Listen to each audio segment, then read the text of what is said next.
Good April the 16th, on a stormy, cloudy, windy day, high atop the 33rd floor of the gorgeous brand new golden entrance of the $6.69 studio, overlooking beautiful Lake Superior.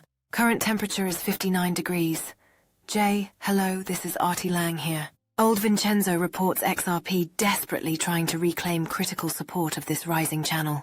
Bearish rejections could result in a 30% or greater dump below 37 cents. Smash like, subscribe and bell notification, super chat to support the channel, become a member of Jabroni Killer. I implore you, dare you to find a better value of truth, education, and information than $2.69. Peace and love. Subscribe down below, like and share. Good! Overcast, cloudy, seasonably nice with a northwesterly wind of 15 to 20 miles per hour in the greater Bloomington metropolitan area in central Illinois. Bell notification, comment down below, subscribe and share to get that truth, education, information, and integrity you've come to expect and deserve from the #1 XRP gold and silver bullion insider here on social media and exclusively here on YouTube, with a current temperature of 61 degrees J at the Central Illinois Airport in Bloomington on a cloudy day, just as the cryptocurrency market's been shaky of late. We had a nice, fantastic, beautiful, gorgeous, glowing pump last night after the swing low, all the way up to the 200-day moving average. From the swing low of, I don't think it hit 50, sub 60,000, right at about 60,000 and change. I don't think it ever got below 60,000. And now we've had that nice swing high pump currently all the way up here to about the $64,100.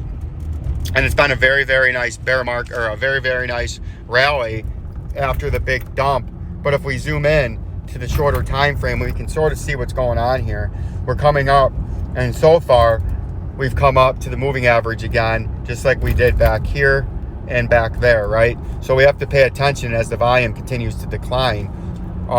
If this just isn't like the track that we have laid down here of another pump up, it straddles out and stalls out and dies out, and then we have another leg to the downside, and then the next leg to the downside comes back down to that uptrending, or it comes back down below the rising channel and confirms a breakdown back into it, and then comes down to that $58,729.61.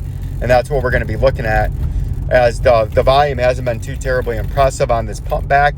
It seems to be more just like a relief rally where the buyers or the bulls were stacked and have been stacked there at major areas of support, and it's just a pump back after a big decline with the sellers that have taken over the market, because the overall short-term structure of the market, if we zoom out into the 4-hour time frame, has become short-term bearish. As you can see, we have sort of formed a rounding top that is often noticed as the buyers or the bulls become exhausted and the sellers or the bears take over the market, and the price is going to come back down, right? And that's what we're watching out for. And it's plainly seen here of a rounding top over a long enough period. This is the 4-hour time frame, and then even longer in the daily time frame, that rounding top is even more evident here after a humongous pump. That is a very, very nice rounding top, and it is noticed by old Vincenzo. And what may be happening here, if we don't have the momentum and the buyers and the bulls come back and stimulate and push back the excitement and the momentum into this market, after a little bit more trading, this price is going to come down, and we're going to retest this very, very bottom part where this big, beautiful green arrow is pointed to, the bottom part of this rising channel, at an uptrending $49,259.96. And that's something that I'm watching in the 200-day moving average in the daily time frame is going there. And we're looking at macro patterns here, and this chart hasn't changed ever since we've confirmed what the pattern was that we were in back here. And for the better part of a year and a quarter, we've been in this pattern. The chart hasn't changed. We've just, after the pattern breaks down and we move into a new pattern, we put the old pattern, we keep everything the same, we just make it smaller so it doesn't take up so much of the chart and draw your attention away. And this pattern's been the same. Nothing has changed.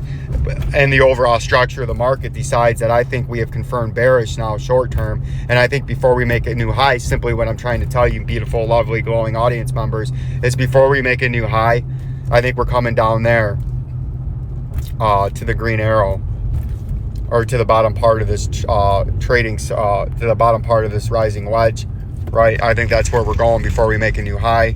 And that's why we put that pattern out there. What we kind of thought with the ups and downs and the volatility on its way down, likely areas of a pump, and then get rejected and stagnate and die out to continue to the downside. And I think we are coming down to that underneath target before we do reach new all-time highs. And we may even break down much, much farther than that. So that's something that we're going to be paying close attention to. BITI is down 4.47%, or 38 cents to $8.13.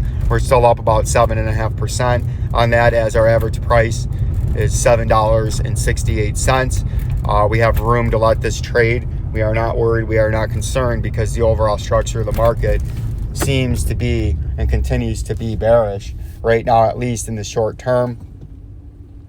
Just because we had a 6% pump from a regional low doesn't change the overall structure of where the market's at right now.